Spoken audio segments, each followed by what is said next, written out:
Yeah, as I said, the sexual life of the Führer, it was always surrounded by a peculiar, quasi asexual aura.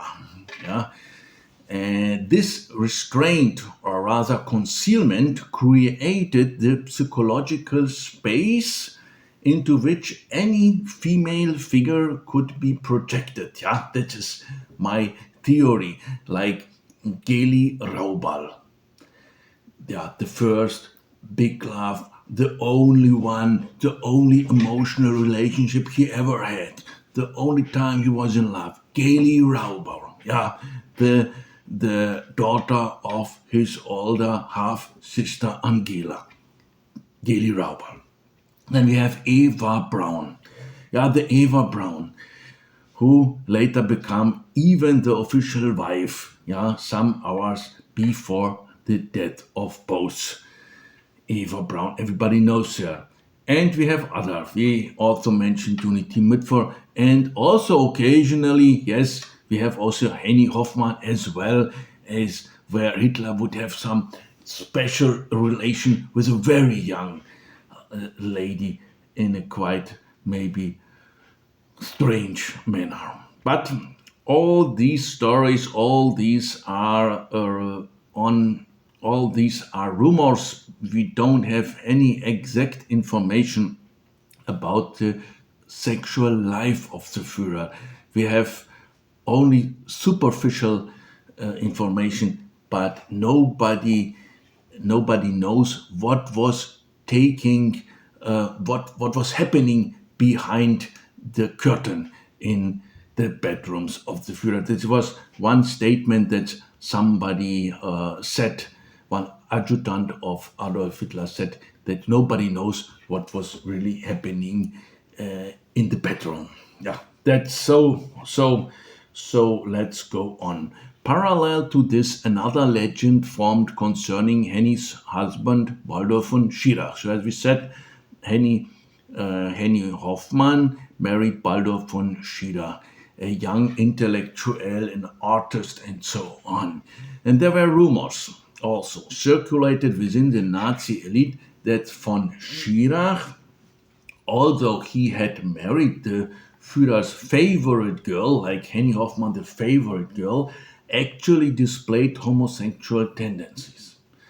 This claim is just as lacking in clear evidence as the alleged relationship between Henny and Hitler.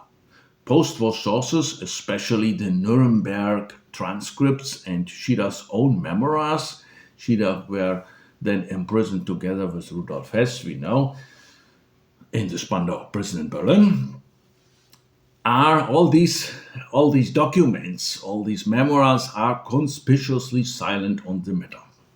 The legend likely arose from the fact that Baldur von Schirach was strikingly sensitive, intellectual, artistically inclined man whose style, musical interest, and restrained masculine energy contrasted with the typical militarized masculinity of the Nazi elite. Yeah, and then there were the rumors. Yeah, he must be homosexual because of that, but also about around this, no real proofs. Yeah, psychoanalytic interpretation often viewed this triangle symbolically. So we have a triangle: Hitler, Baldur von Schirach, and Henny Hoffmann. So there's a theory that Hitler said, okay, you can marry Baldur von Schirach because he is not a danger. He is homosexual, so I will not be jealous. So Hitler want to have Henny Hoffmann for himself. Yeah, rumors, all rumors. But this was the triangle. Yeah, the psychological dynamics of the triad, Hitler, Henny, and Baldur von Schirach, also illuminate the inner world of the Nazi court. A network of repressed desires, loyalty, fear, and moral anxiety, where the articulation of emotional truths, as in Henny's 1943 Berghof confrontation, resulted in banishment. We will speak about this problem. In the post-war years, the fate of the von Schirach couple diverged tragically. Baldur was convicted, as we know, for 20 years imprisoned in Spandau prison. He were there one of the three prisoners in the prison of Spandau. Henny became isolated. The legend, once born in the light of power, now turned into the shadow of guilt and remorse. Before, Henny was like a glamour girl, a young girl in the shadow of the Führer, in the shadow of the Berghof society. Yeah, around the most important and richest guys in the time. And after 45, she fall down. Today, historians see clearly there is no credible primary source for either Henny's romantic relationship with Hitler or Baldur von Schirach's alleged homosexuality. So that we can repeat here again. Both belong to the psychological myth world of the Nazi elite. Now let's take a look at the marriage to Baldur von Schirach. On March 31, yes, on March 31 in 1932. 1932, 1 year before grabbing power. But 1932, it was already the year where the Nazi movement were at his height, at his peak, and preparing to rule. At the end of the age of 20, she married Baldur von Schirach, leader of the Hitler Youth, Hitler Jugend. The wedding was a really political event. Adolf Hitler himself and Ernst Röhm, the chief of SA Sturmabteilung, one of maybe the second important or the second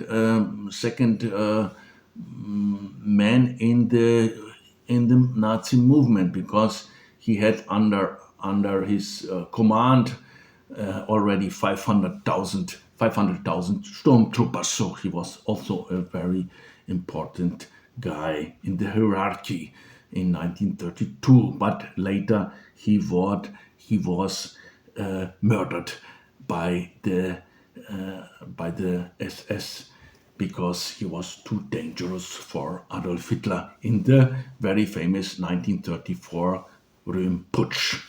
Yeah, the reception of the wedding. So, as I said, the wedding was a political event. Adolf Hitler and Ernst Röhm served as witnesses, and the reception took place in Hitler's private apartment.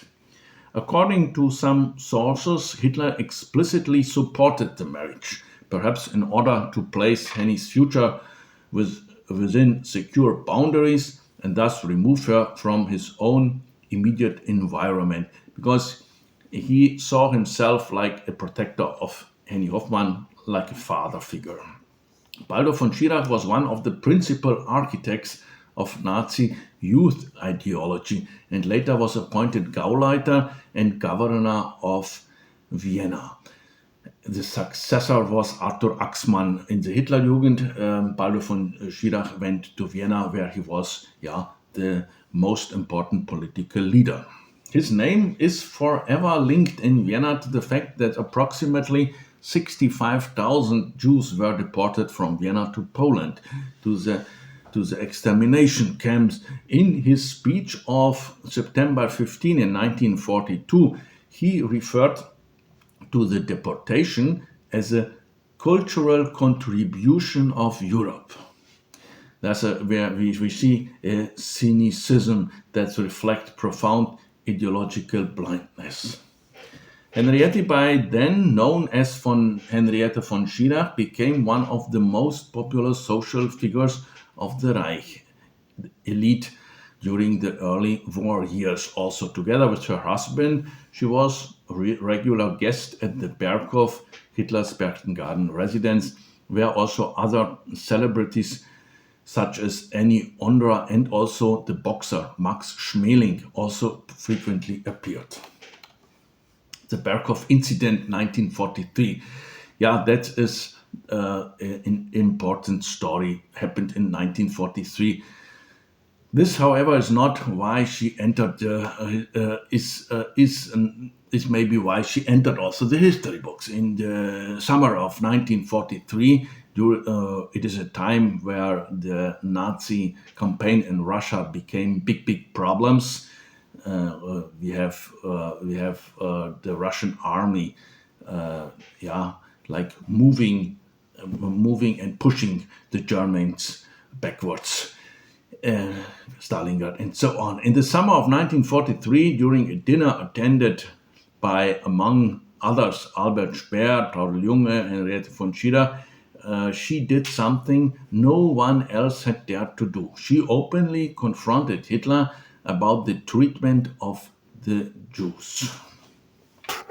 Yeah, this is a really big thing because people who were meeting at the Berghof residence with Hitler in private also, there was a rule, not we don't speak about around political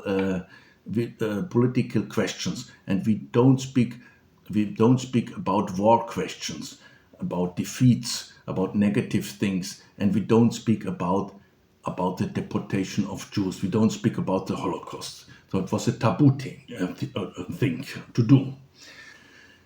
So the topic of Holocaust was taboo. And she, after a recent trip to Amsterdam, where Henriette Hoffmann were, she came back from a trip, and there she saw with her own eyes how Jewish women and children were being dragged away and brutally loaded onto trucks by SS units in front of bystanders in a crowded district in the middle of the city.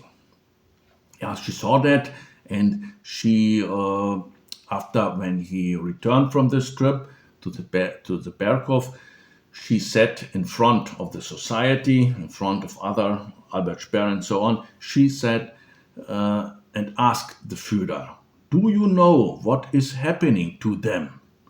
Do you know where they are being taken? And do you approve all this?" Yeah, and this is the thing that the Führer he didn't like. We can imagine. At the Berghof, where the topic was taboo, this question amounted to sacrilege.